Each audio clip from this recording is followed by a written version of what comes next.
बल्तिस्तान में तहरीक इंसाफ की हुकूमत होगी तो हम इसको एक सूबा बनाएंगे। पहले 3 महीने में यहाँ ओवरसीज पाकिस्तानी फाउंडेशन का एक दफ्तर खुलेगा। उसमें आप लोगों के काम भी होंगे, जो आप लोगों के अजीज हैं जो बाहर काम कर रहे हैं उनके भी काम होंगे, उनके हकूक मिलेंगे आपको। और यहाँ एक प्रोटेक्टर ऑफिस खुलेगा क्योंकि हम आप लोगों को टेक्निकल और वोकेशनल ट्रेनिंग देंगे अपने नौजवानों को। और आप लोगों के लिए यहाँ एक खास एक कोटा रखेंगे कि आप लोग ट्रेन होके बाहर जाके नौकरियां कर सके, अपने फैमिलीज को अपनी यहाँ पैसे भेज सके कि उनके भी हालात बेहतर हो और आपके भी इंशाल्लाह खास तौर पे आप लोगों के लिए होंगे। और मैं आप रोंदू के लोगों के लिए वादा करता हूँ इंशाल्लाह इस पे आपका खास ख्याल रखा जाएगा। ओवरसीज एम्प्लॉयमेंट में जो होगी, मैं आपको ये बताऊं कि खान साहब की हुकूमत ने 9,70,000 10 लाख लोग कहते हैं हमने 18 महीने में बाहर भेजा था। ये तो इस हुकूमत की बदकिस्मती है कि इन्हें तो आप लोगों को आगे भी नहीं कर सके कि यहाँ के लोग बाहर जाएं। इंशाल्लाह ये पाकिस्तान तहरीक इंसाफ की हुकूमत वादा करती है कि हम आप लोगों को बाहर लेके जाएंगे इंशाल्लाह। ये आजकल तो ये सब यहाँ पहुँचे हुए हैं। मरियम नवाज सफदर, वालिद का नाम मोहम्मद नवाज शरीफ मफरूर, ये बातें कर रहे हैं आप लोगों को सूबा बनाने की बातें कर रहे हैं। पहले अपने वालिद को तो पाकिस्तान ले आए, फिर इनको लेके आए बाद में। दूसरा हमारा प्यारा बिलावल ज़रदारी बिल्लियों जैसी आवाजें निकाल रहा है। मैं आपको बताऊं मुझे गुस्सा क्यों आता है। मर्दों वाली सियासत, जबान दें, जबान पे डटे रहें, यह हमारा ईमान है। यहाँ तो माशाल्लाह सारे हमारे हुसैनी हैं, जबान देंगे, सर कटा देंगे, झुकेंगे नहीं। ये मुझे बताएं कि जब वजीर आजम साहब ने GB को सूबा बनाने की बात की, इन सबसे पहले मुखालफत इसने की, तो मुनाफिक कौन मुझे बताएं। अब बात कर रहे सूबा की और कह रहे हम नहीं बना रहे, बात हमने की, अब आके इस पे सियासत खेल रहा है। तो सबसे बड़ा मुनाफिक ये है, इसको तो पता ही नहीं कि आज क्या कह रहा है और कल क्या कह रहा है।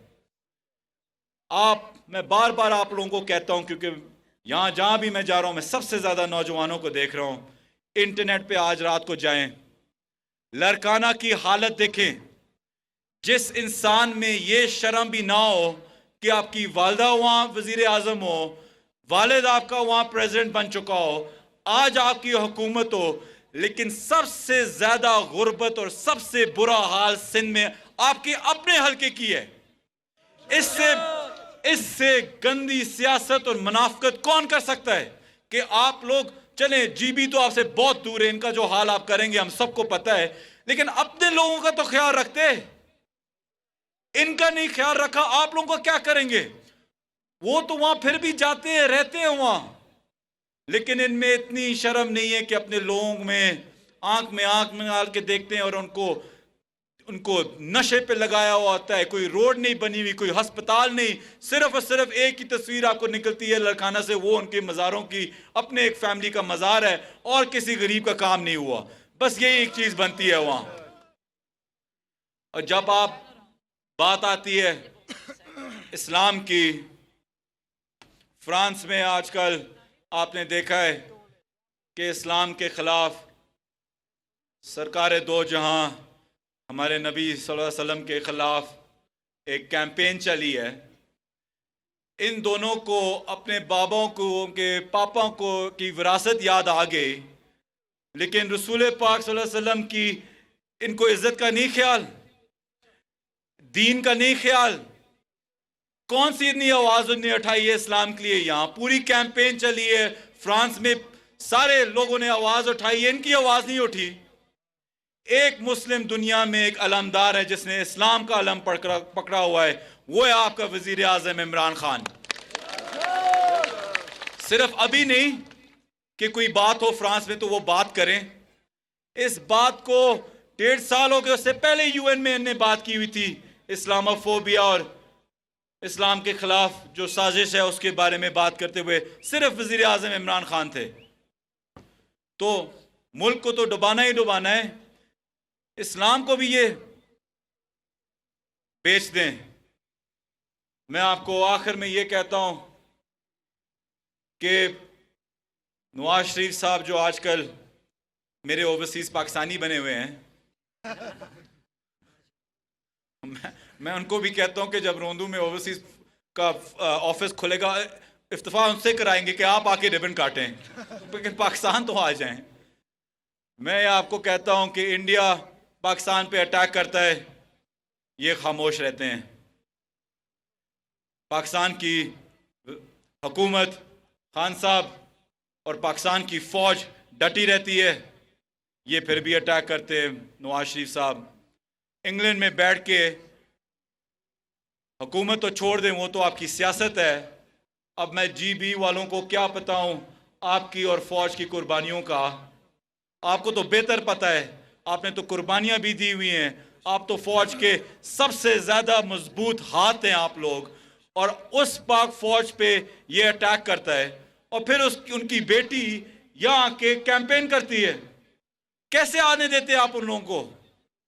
आपकी फौज पे, आपके मुल्क पे वो अटैक करते हैं, और सिर्फ एक ही मुल्क है जो कहता है हमने उनके वालिद के ऊपर इतनी इन्वेस्टमेंट की हुई है, उनको फिर से बनने दें, उनका ख्याल रखें, क्योंकि हमने, इंडिया ने उनमें इन्वेस्टमेंट की हुई है। ये है इनकी मुनाफत। तो मैं खास तौर पे अपने नौजवानों को, PTI के जुनून को, आप लोगों के जज्बे को आज गुजारिश करता हूं कि इस इलेक्शन को एक रेफरेंडम समझें, सिर्फ एक इलेक्शन ना समझें। ये सिर्फ एक इलेक्शन की बात नहीं है और सिर्फ वजीर हसन साहब की बात नहीं है, ये आप लोगों की बातें और आप लोगों की बच्चों के हकूक की बात है। इस इलेक्शन में डट के पहरा दें, थकना नहीं है, चंद दिन रह गए हैं, और कोशिश करें कि इंशाल्लाह सिर्फ जीतना नहीं है लेकिन लीड से जीतना है। आप सबको इंशाल्लाह मौला मुश्किल कुशा अपने हिस्सों ईमान में रखें और बीबी पाक का सदका आप लोगों पे हमेशा रहे। पाकिस्तान जिंदाबाद, नारे तकबीर, अल्लाहु अकबर, नारे रिसालत, नारे हैदरी, हैदरी, हैदरी। शुक्रिया जी बहुत।